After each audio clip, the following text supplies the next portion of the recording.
Повлекувањето на грците од Струмица табак како последица го затвори откупниот пункт во монополот во Кочани, кој пред неколку години се активираше во текот на откупната сезона. Ваквата ситуација доведе до блокирање на откупот на тутунот од кочанските производители, што им го искомплицира предавањето на произведените количини. Наместо во објектите на некогашниот монопол, тутунарите балите со тутун сега мораат да ги носат во соседните градови каде функционираат откупните пунктови.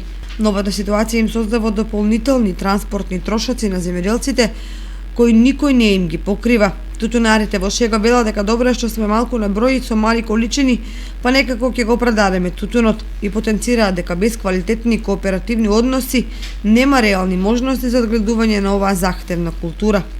Инаку, ваквата политика води кон стагнација и исчезнување на тутунот од полињето во Кочанската котлина, бидејќи интересот на земјоделците од година во година е се помал.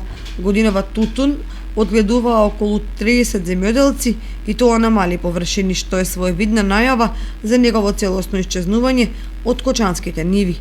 Од друга страна, климатските промени кои диктираат промена на сеидбената структура и преориентација кон култури кои се мали потрошувачи на вода, долгорочно гледано може да влијаат за постепено враќање на тутунот во полињата, особено поради фактот дека откупните цени секоја година растат и се движат од 160 до 280 денари, зависно од квалитетот, при што се постигнува просечна цена од 210 денари за килограм, плюс субвенциите од 60 до 80 денари, се добива примамлива просечна вкупна цена од 270 до 280 денари за килограм.